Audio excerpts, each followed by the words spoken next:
Well, g'day guys, it's Sunday the 4th of September 2022. Welcome to episode 31 of the ZF restoration. Just give you a little bit of a rundown on what we've been up to and what's in this video. But before I do, I've been watching a lot of YouTube videos right now, so you've got to smash the like button and subscribe and, you know, share the videos, blah blah blah blah. Not particularly interested in that because I can't monetize my videos because I continually breach copyright, and pretty happy to do that. Not interested in making any money out of these. It's just a sort of a video log. First of all, it's Sunday the 4th of September, so it's Father's Day.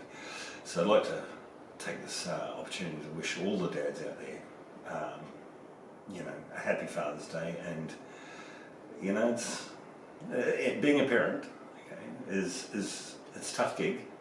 It's your day. Whether your kids recognise it or not, it's your day.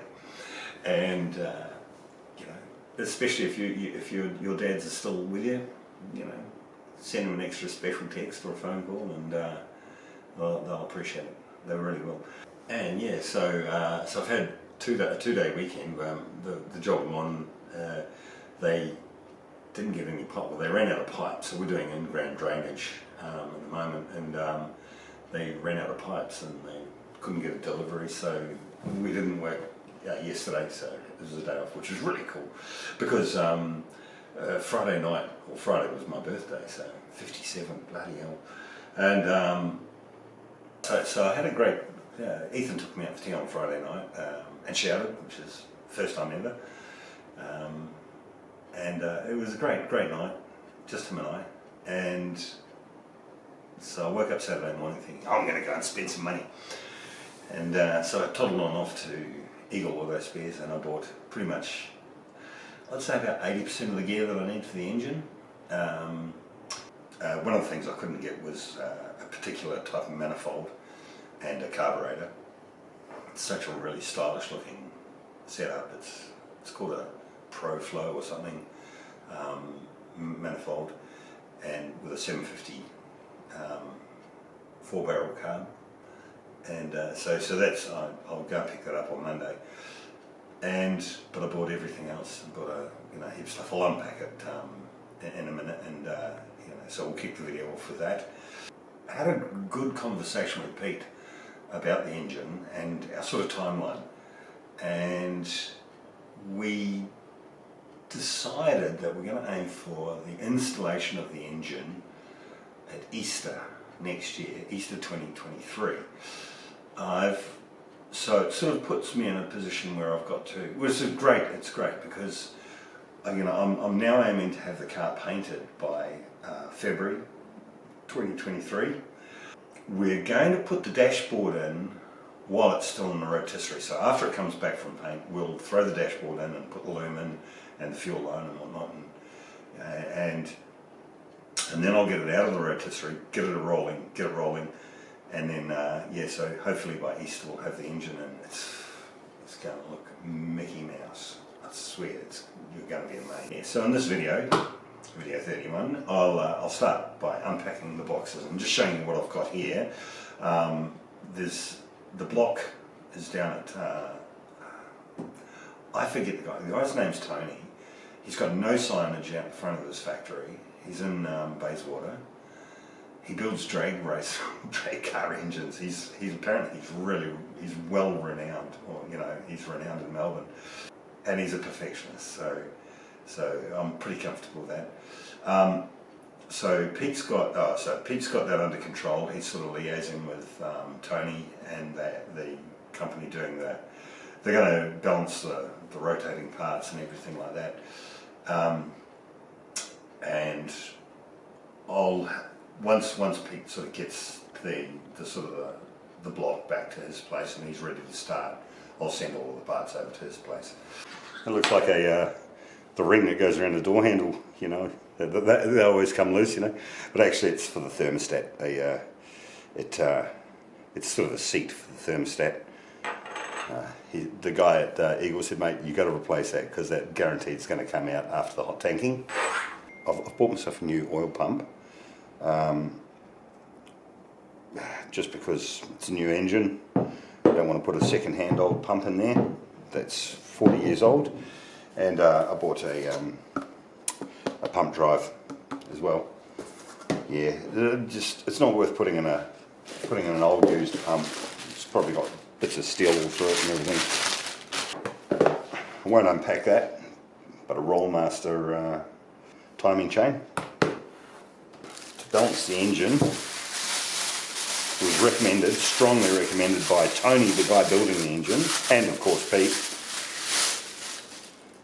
Put a new harmonic balancer in there, because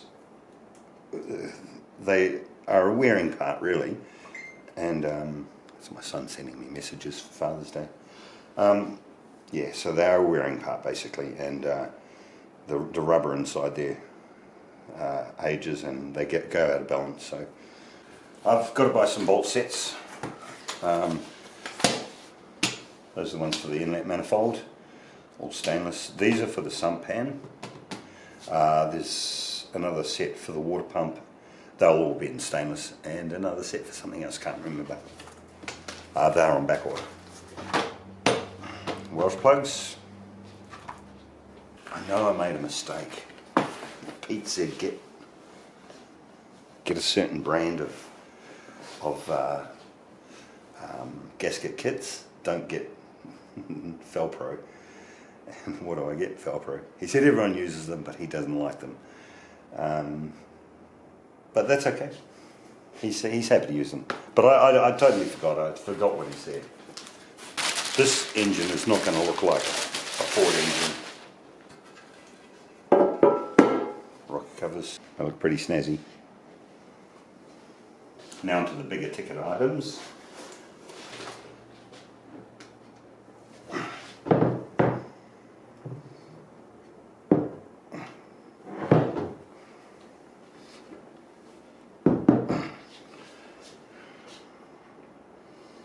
Geez, they look pretty flash. Lovely finish on them.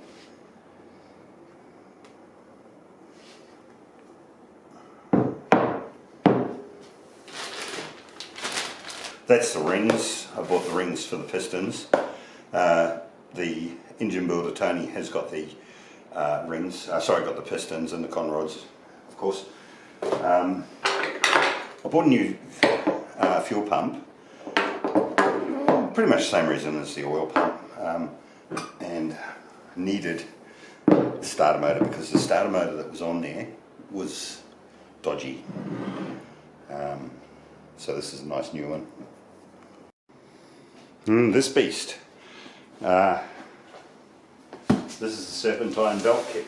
There's about 40 little boxes, or 40 boxes inside it. Check out inside there.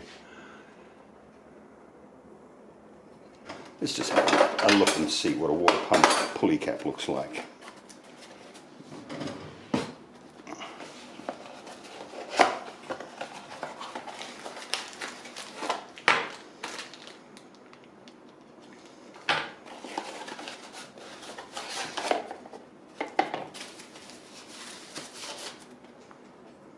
Very nice. So it's obviously like a hubcap on a wheel. That'd be the internal cap on the water pump. It's four hex-head stainless bolts for it. Here's the belt. I noticed on some of these boxes it says Chevy, Pontiac, Buick. This is a power steering pulley.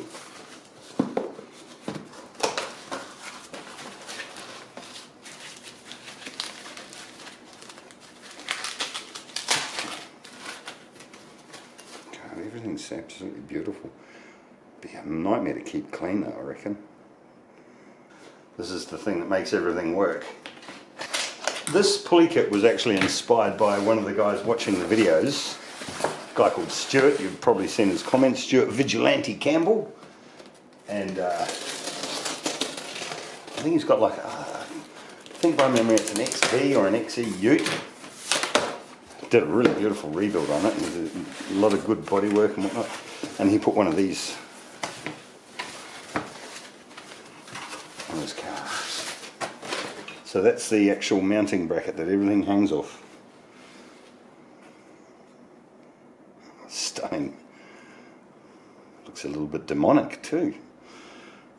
That's probably why Stuart went for it. What do we have in this box? Oh, just a water pump.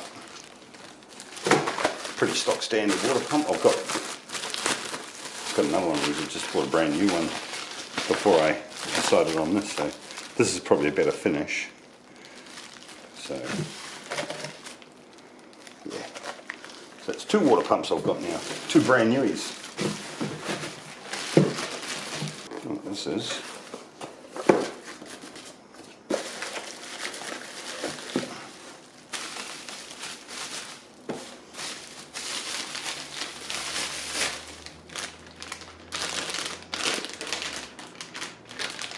Power steering.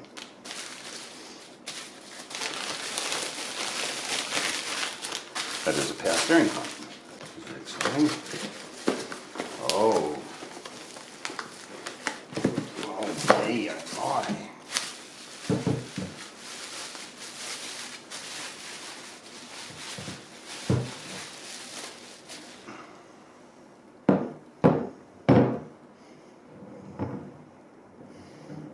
Wow, that is a air compressor, a compressor for the air conditioning. It's only tiny, you know, the one that come off the car, the York. I don't know if you know what a single cylinder TT500 engine looks like. They call it a single banger. One that's what a York air conditioning compressor looks like, but look how tiny that is. See, and this just solves all my problems. Buying this whole setup just answers all the questions that I had about aircon and hooking up a system to a car. And you know what this is? I had it out before I took photos of it, put it onto the Facebook page.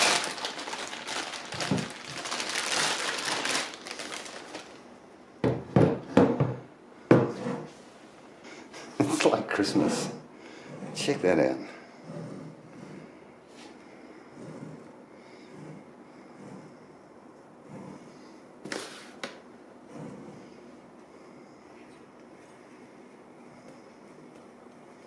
Hey, it's got a pulley on that's for a V-belt. There must be a pulley to change. Beautiful morning actually. I'm in the Mondeo, so heading towards Frankston. Yeah, I'm trying to keep the miles down on the Ranger, so every opportunity I get I use this little beast. It's a great little car actually, you know. I bought it for Ethan but he didn't want it, so he wants to be, he's fiercely independent, he wants to buy his own car. And you know, then he can choose his own car, as opposed to having one chosen for him. Anyhow, I'll leave you to it. Well, guys, my goodness, look at this. This is the boot hinges for the car, done by Vinnie's. Quite an expensive little exercise though. For the 2 hinges, the 4 bolts, which are just absolutely beautiful. Look at that. And the retaining pins go through there. For the hinges, the bolts, the pins, these 2 C-pillar arrangements, which were bad. If you can see all the rust, they've got rid of it, but my goodness, these he said they were almost throwaway.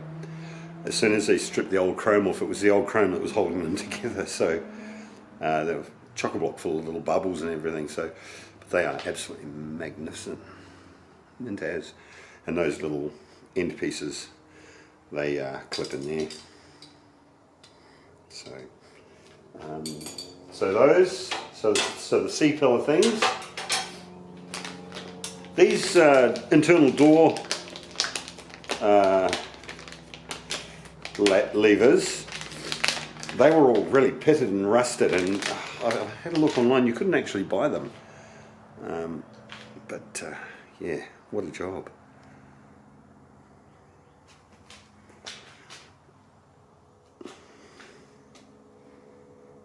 So beautiful. His work is just amazing. Vinny's and Daniel. And so there's 4 of those. And these are the torsion bars, 2 of.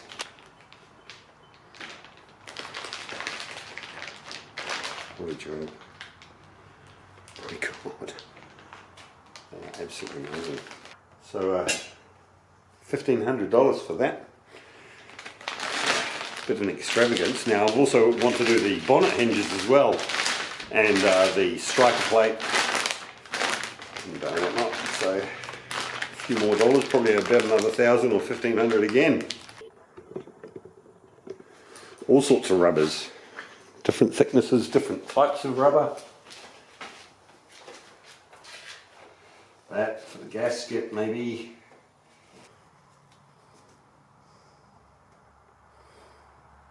It's 40 mil.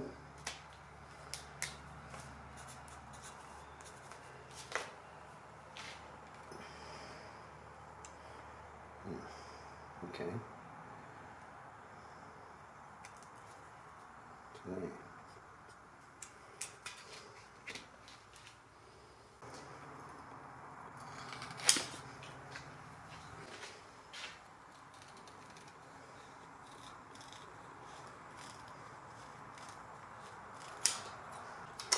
This rubber is almost identical. It's almost like a neoprene, and this is identical. It's the same density.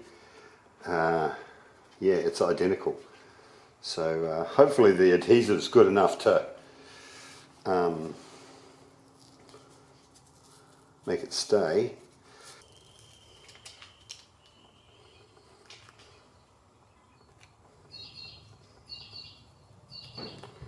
Might just do it this way actually.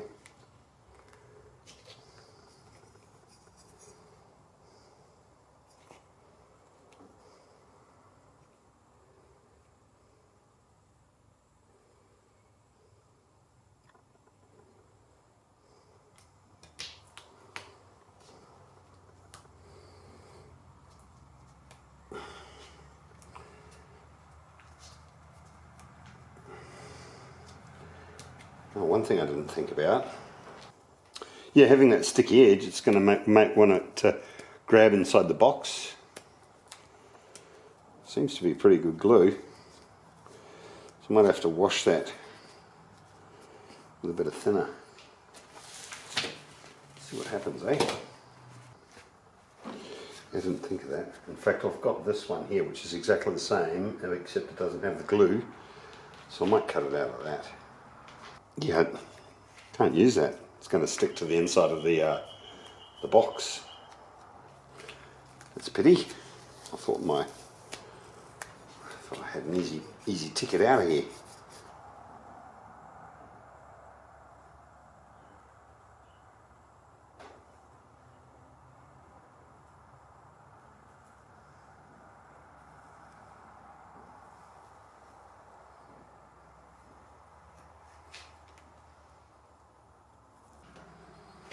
It's better.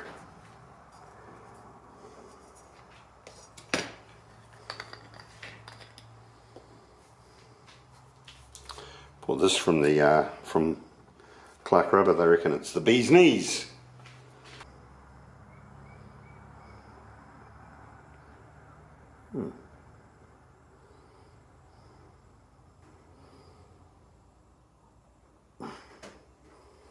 Jesus.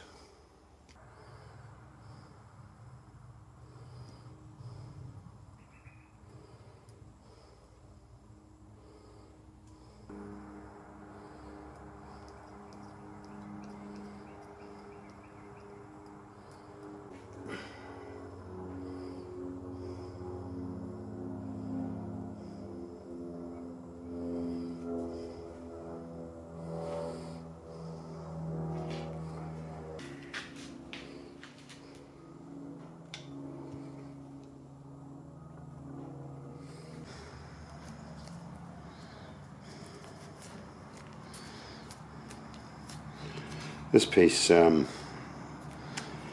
was painted black on the bottom half, but left just basically anodized steel at the top, so it's obviously visible. So we'll just recreate what they did in the factory. I've given it a good wire brush and got all the flaky paint off it.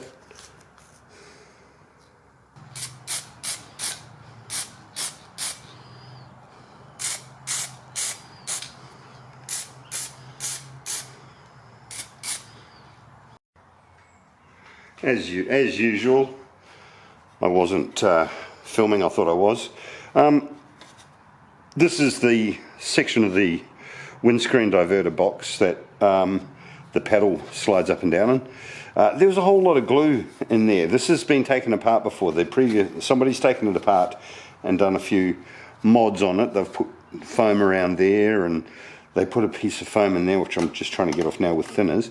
But they also obviously re-glued the rubber onto the paddle, and the glue had got stuck on here. So that would have been slowing it down and stiffening it up and making it harder to do its thing. So I'm just trying to get all this old foam and glue off, which was never there in the factory because I've taken a genuine one apart before. Well, I've got two here, and the other one didn't have it.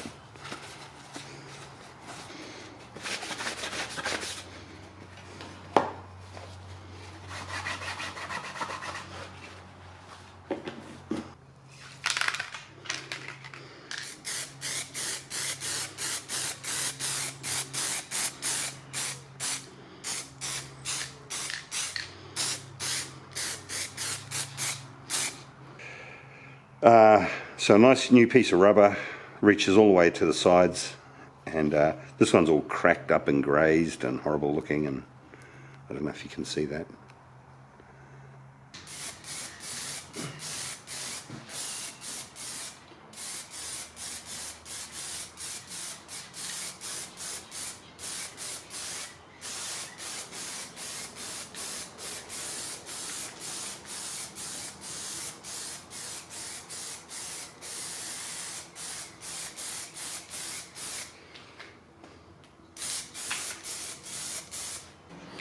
I wanted to paint these silver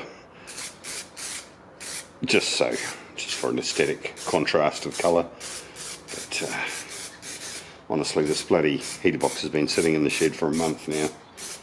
That's how long it's been since I've been out here, really, with work and whatnot. So black it is. They were black to start with anyway, so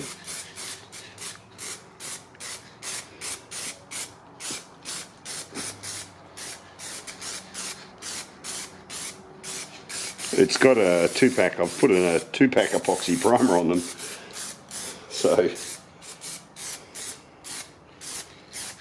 but just a little spray pack can. Oh, there you go. Very nice. The location of this little creature, of this flap, is really crucial.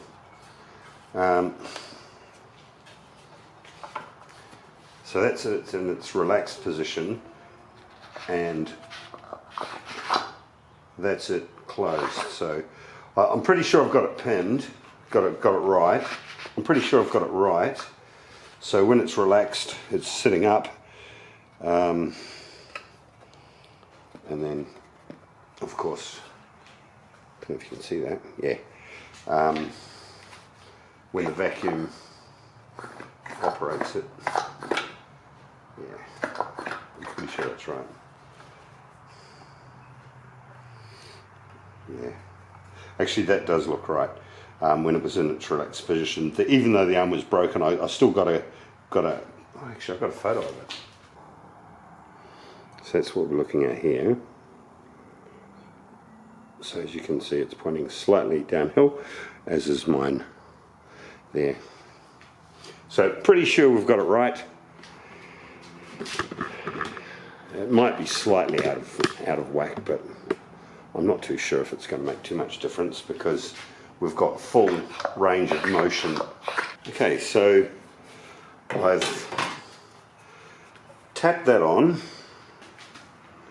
to the shaft on the flap, and I'm just going to place this top section. But you've got to be so careful. Everything's so old, you know, and brittle, and okay. So the first thing I want to do is just sit that on there and put there's a little sprung washer, which they're so painful, these things, hard to get off and really easy to break. And if you break it, it's all over Red Rover, you'd never find another one.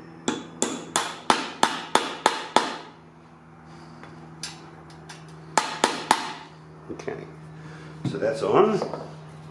Okay, so we're starting off with new washers and new rivets. So it's the rivet goes in and the washer goes on the back. So the rivet goes in there, washer goes on the back there.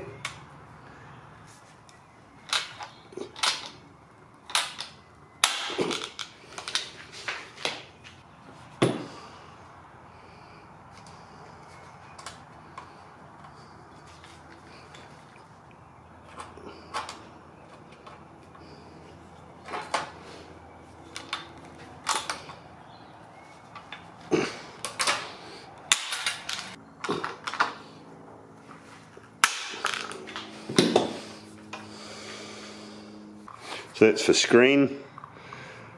The air goes in there and comes out at the top when that's flat at the bottom, and it blocks off the floor. And that's for the floor, and it blocks the screen off.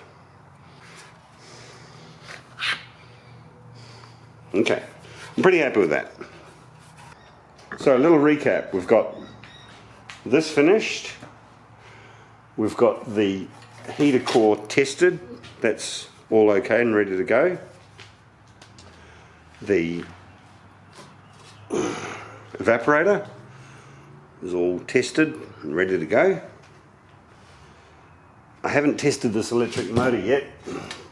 Don't have a battery. I might just take it up to the Mondeo and just chuck a couple of wires on it and see if she spins. Should. So this is the one I'm sort of using as my guide. Luckily I decided to rebuild the other one because I've just noticed inside here, I don't know if you can see all of that, it's fucking all gummed up, it's been glued up. So that flap in there doesn't even move.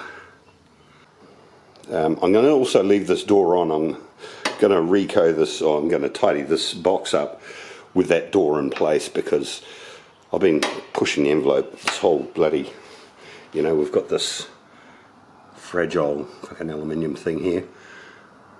I wouldn't be able to remake that very easily. I've been rolling the dice all the way through, taking bits and pieces off it, and I think even just getting that door off was quite technical. Yeah, so I'm going to leave that door on.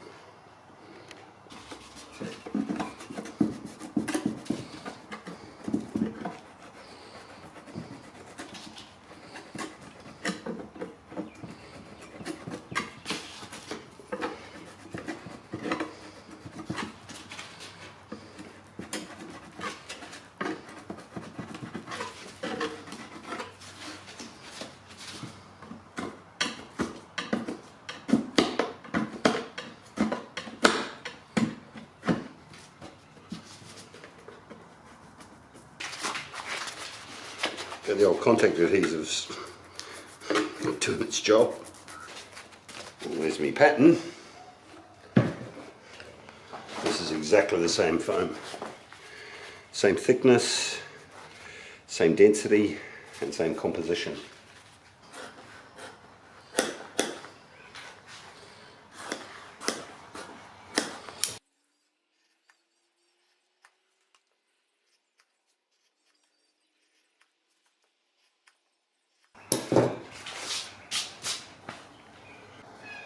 Let the cleansing begin. Just using a bit of thinner to get that contact adhesive off.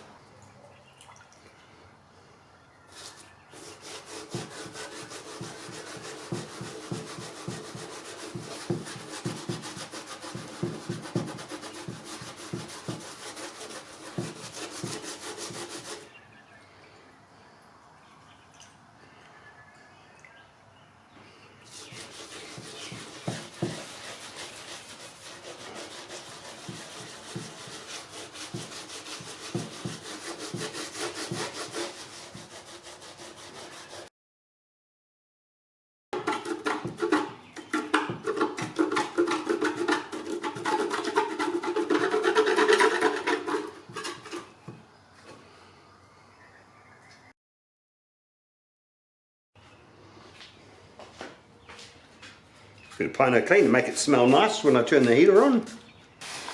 It's probably nicotine. You know, from the olden days, everyone used to smoke in their cars, and I want to put that rubber on there first, so that just in case the paint decides to let go. Don't have enough of this. This is the self-adhesive one to actually cover the whole surface, so I'm going to have to be a bit frugal. If you want to laugh, YouTube Family Guy, cling wrap. It's so accurate, actually.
As an upholsterer, we use contact adhesive, rubber-based contact adhesive, the stuff that you saw me cleaning off here.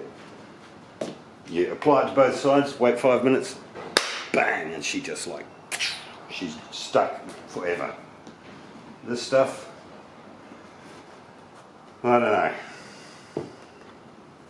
But yeah, I've never, even when the industry started to swap over to water-based contact adhesives, if it hasn't got like hydrocarbons in it, it's no good.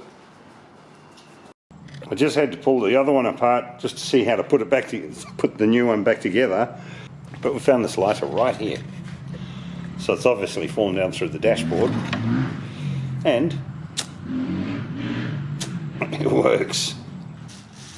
Back in my motorbike days, I had a cable oiler, and sort of crimped on and was made of rubber. But I still have it somewhere, but never find it.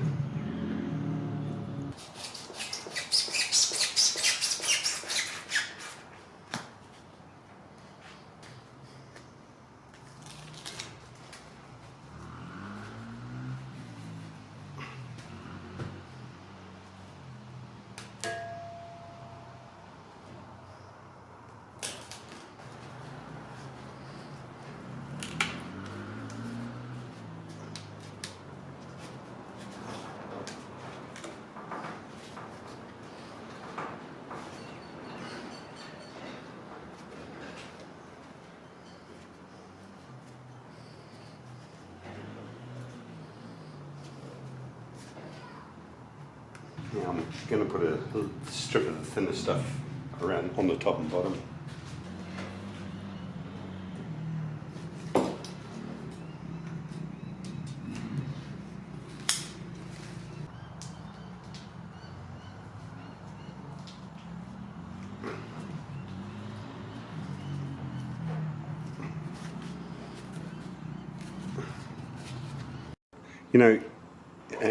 Even something as minuscule as this little piece here, this is off the other heater box. This is sprung, this little pin. On the heater box that I'm actually restoring, this piece, this part, the pin doesn't spring, it just goes in and you can pull it out manually. Yeah, so I'm just using the best parts of both boxes, yeah, this seems to work quite nicely.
Little slot here is for the resistor, which I believe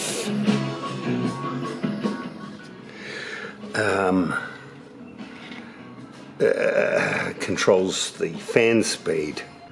Yes, so with this resistor, which came out of the back of there, a very dodgy attachment job.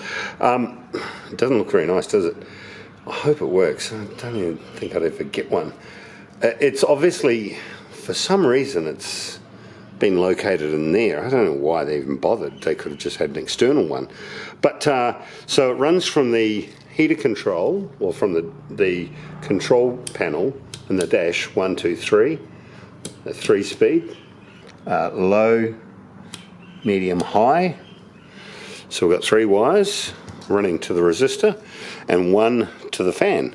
So it's a fan speed control thing. I think they call it a resistor, but I don't even know why they'd have it inside mounted inside this unit. It could be something that they could mount externally.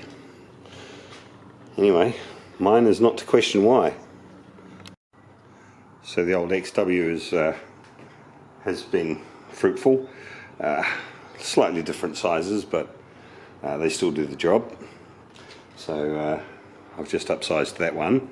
Now I'm just going to upsize this one, and that'll fit.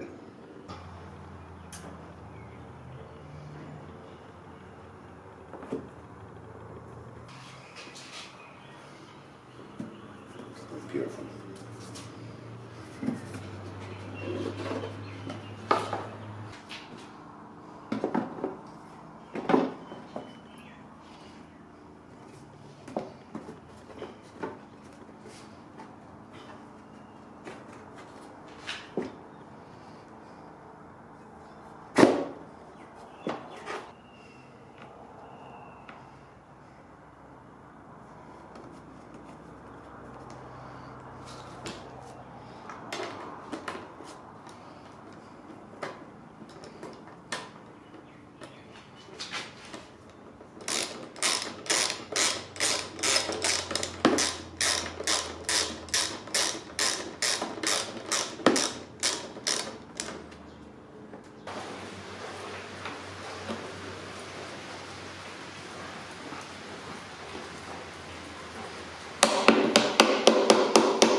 Battery's dying on the camera. I'll have to get back to you. So I've just taken a template off the old gasket and I'm going to cut a new one.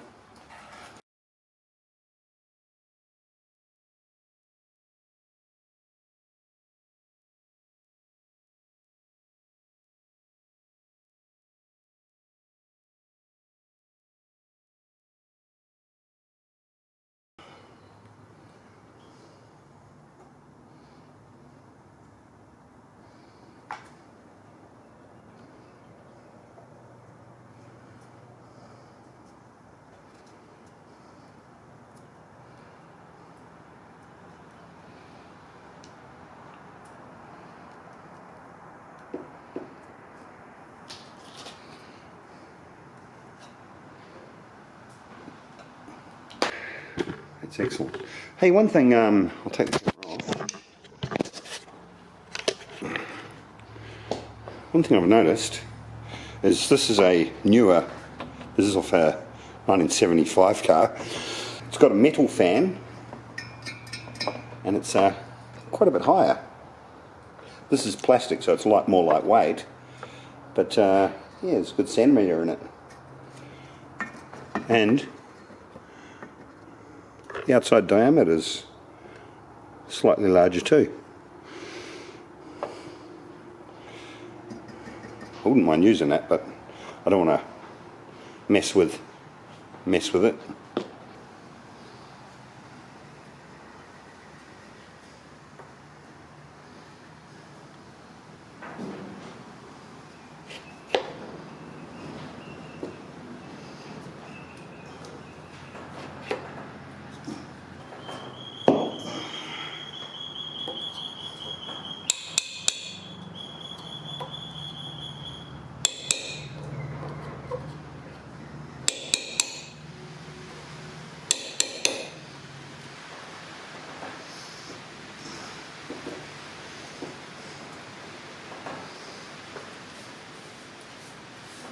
So this metal plate sort of sandwiches in between this the backing plate and the actual box, but it just sort of free floats in some respects. But I've got to just put a couple of screws in here to hold it so that it stays in place, and I'll never reach through to the plate because it will fall through to the back, so I just have to put these 3 screws in. That'll hold it. I'll tighten them up when I get it on with the heater box. So there you can see a distinct drain point of V. Okay, so that's the lowest point of the box. Now that collects the condensation and that drains out through that hole. But I don't want water dribbling along this bottom edge here, from this bottom edge. So I'm just going to put a little skim of silicone from, say, there, down to there, down to there, so that water doesn't sort of drip out, in case it slips out past the gasket.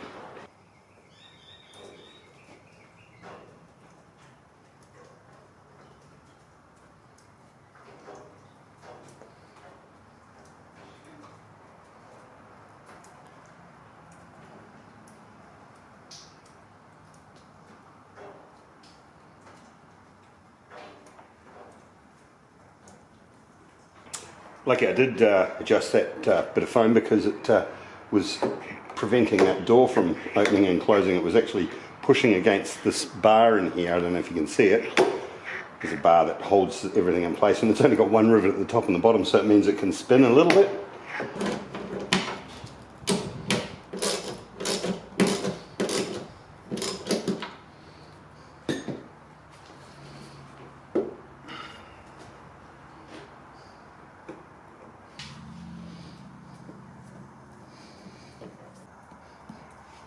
Just cut that out, a bit of rubber.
Beautiful.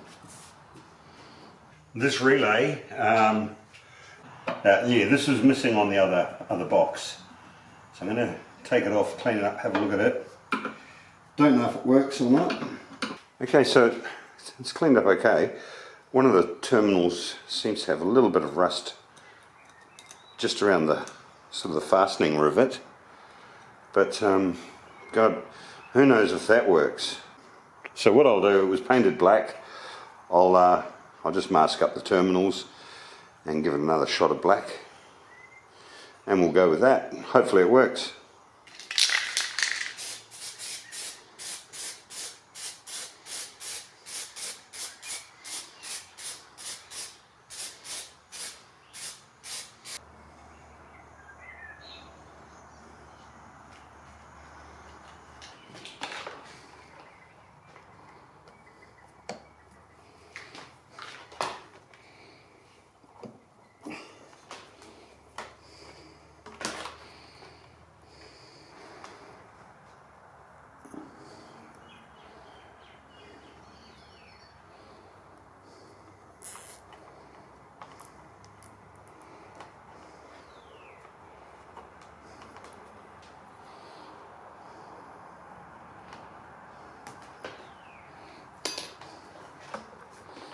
There was masking tape around a section of this. It wasn't in a position to provide protection on that edge, so I'm just going to use a couple of these tiny little cable ties. One of these Who's Me Flusits goes in there, maybe in that direction. Those wires go down to, one of them goes down to the relay, or the flux capacitor, just there. Don't like that. That's the main power, I think. I've put a fuse on there. And I've got a spare, but that's been doctored as well because it's had a different type of flux capacitor put on there. And another flux capacitor. That's the genuine one. And there's the blue wire. And it's been doctored into this red wire which goes to another flux capacitor. Which I can't remember where that... I taped that, but I can't remember where it came off the firewall or if it came off this. I just can't remember, it's so long ago. Right, the position of this cable really matters.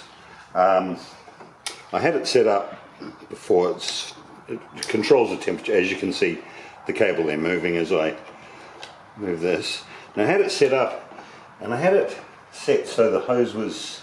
the cable outer was flush with the tab, and that wasn't allowing me, when I turned it on to hot, it wasn't allowing the, I don't know if you can see that, yeah, it wasn't allowing the trigger to go all the way across to the right.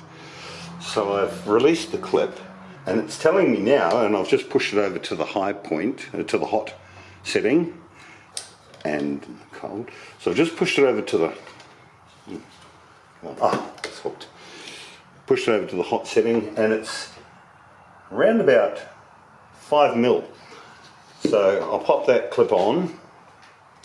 Okay, let's see how we go. Hot, cold. Doesn't go all the way to the cold side now. Okay. So we're going to have to go somewhere in the middle.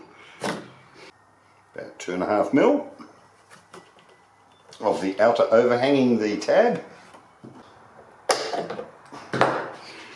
Right. Cold. Hot. Perfect.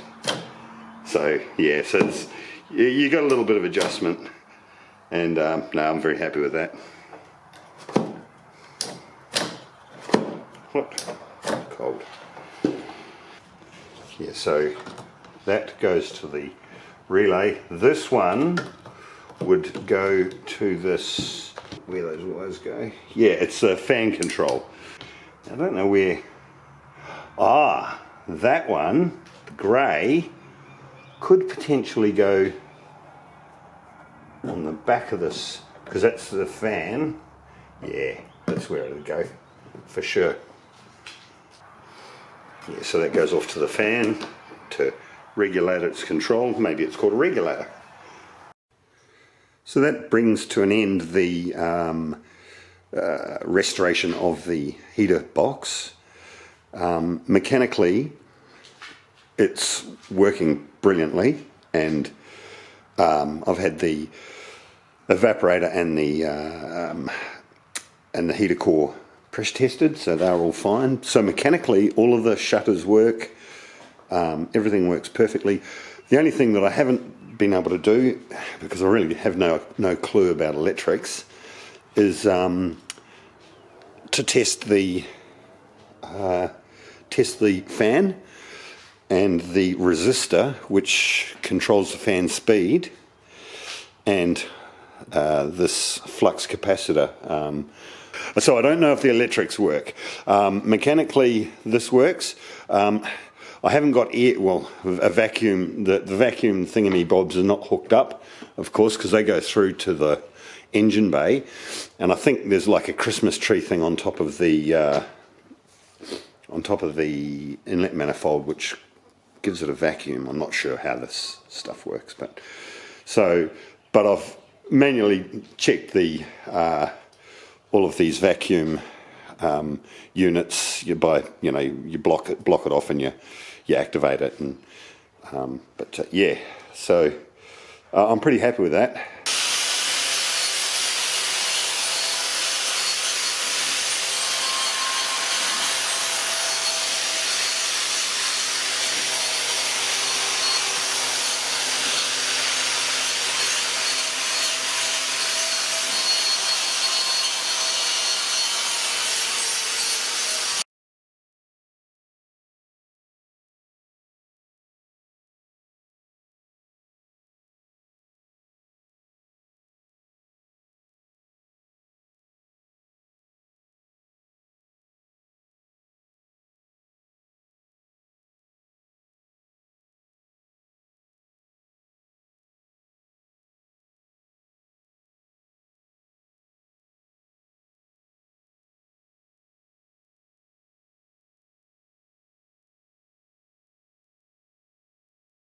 Just gave it a wash off with some wax and grease remover. Bit of thinners first, and then wax and grease remover. So just excuse the colour. I've run out of my black, which is my favourite little go-to Dulux. I use a really high quality one. This is engine temperature paint. I think it's some horrible bloody brownie colour, or gold colour, but it says drivetrain paint, chemical resistant coating, 350 degrees Fahrenheit. I don't know if this thing gets hot or anything. It doesn't really matter anyway, but it's just to stop the rust. No primer, nothing. I just squirt it on.